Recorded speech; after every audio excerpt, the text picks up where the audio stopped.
Dua jiwa seni yang gelisah tak akan pernah lelah menerbangkan khayal dan terus mencari titik muara untuk melabuhkan karya. Cerita kegelisahan jiwa inilah yang mempertemukan Prabudi Dharma, Dwiki Darmawan, serta Doni Suhendra dalam altar bermusik. Prabudi Dharma yang bertahun-tahun tinggal di Amerika untuk mendalami ilmu bermusiknya, pada akhirnya memilih pulang ke Indonesia. Maka dalam hijrah sang anak negeri ini, bertemulah ia dengan Dwiki Darmawan.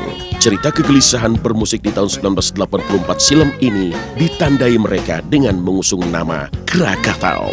Dapat namanya nggak sengaja. Jadi waktu itu kita ngumpul di rumah saya.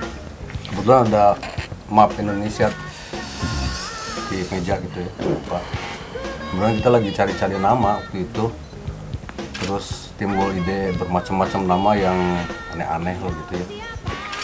Terus nggak sengaja kita lihat peta Indonesia itu ada pas di gunung itu nama gunung itu yang ya kayaknya mewakili Indonesia banget gitu. Dan karena letusannya begitu hebat sampai kemana-mana.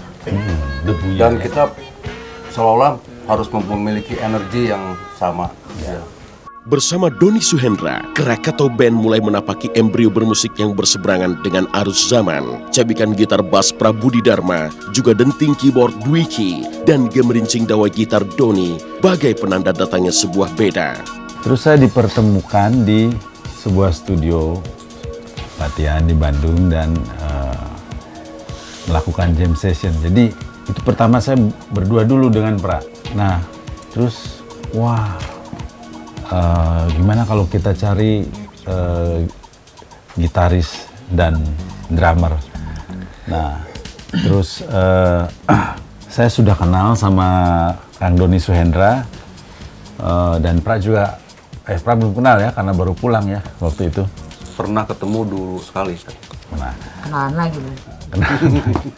Dan di situ kita ngejam lagi, terus baru Doni yang ngusulin cari drummer di Krakatau pertama kali didirikan yang namanya Budi Haryono. Masuknya drummer Budi Haryono membuat Krakatau melaju dengan keyakinan bermusik mereka yang berakar pada jazz.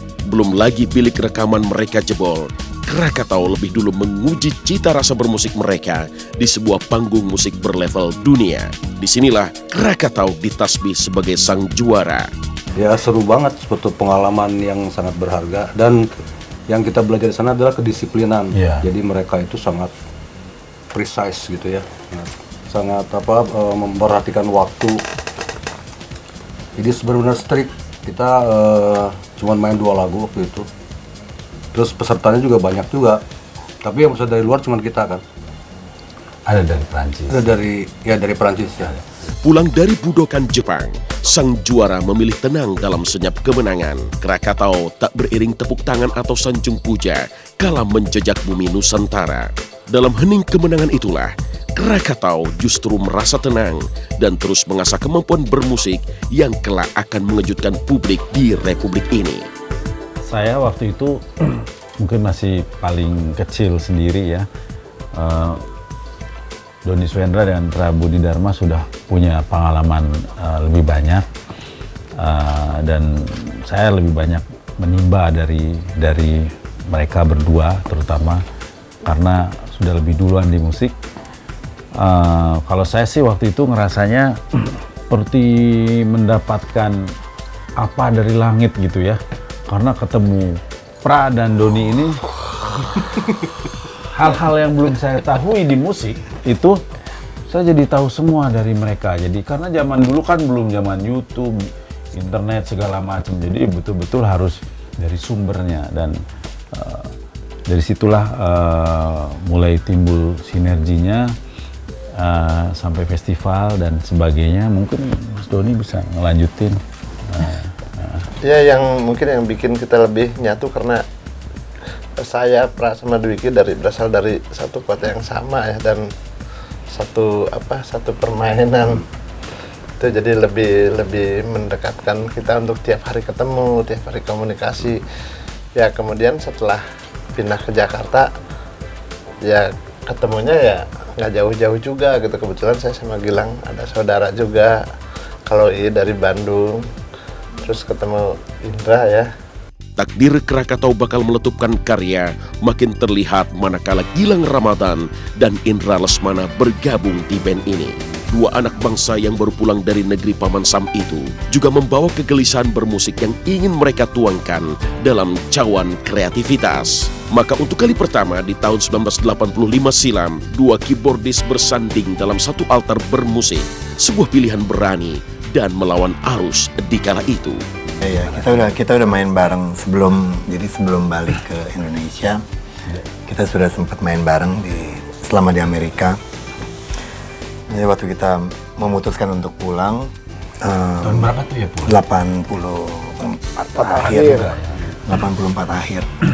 Sampai Jakarta memang nggak terlalu ada rencana apa-apa sih, pengen balik aja. Terus sampai sini ternyata sudah mulai disibukkan dengan bermacam-macam hal, main sini main sana, dan baru di tahun 85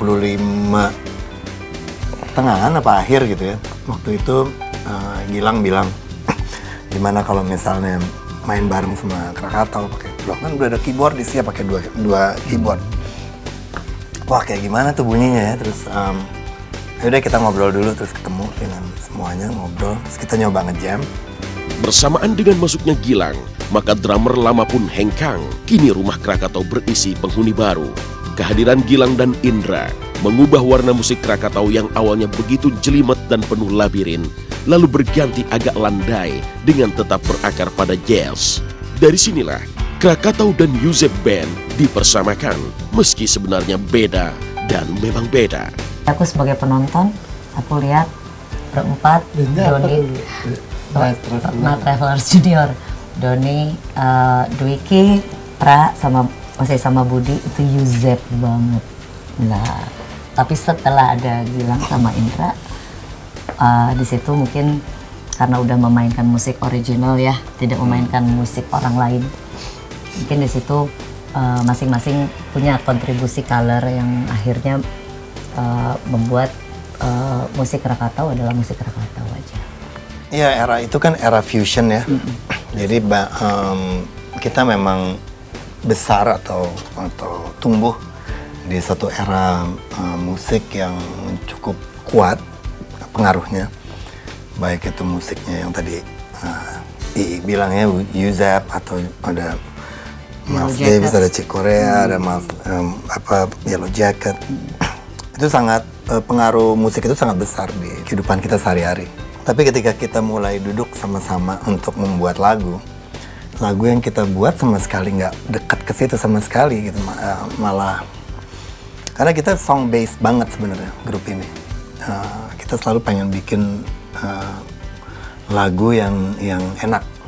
Tujuan kita selalu itu gitu, make a good song gitu. Jadi kita sebenarnya pemain jazz yang mencoba main pop.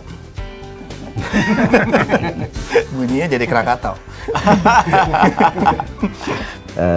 Mereka ini adalah personil dari sebuah grup fusion, jadi bukan grup pop seperti halnya Peter Pan, terus sekarang menjadi Noah gitu ya. Dia juga bukan Wali yang sangat ngepop atau ST12 dulu. Krakatau ini satu grup yang eksplorasinya cukup bagus. Mengusung lagu gemilang di tahun 1986, Krakatau tak menduga jika kehadiran mereka di ranah industri musik Indonesia ternyata disukai pendengarnya. Para penggelisah jiwa nyaris tak percaya, namun Tuhan sudah menentukan jalan mereka dan berlarilah mereka ke sana. Ya udah, habis itu kita langsung masuk studio tahun 86. Album pertama kita keluar, Gemilang.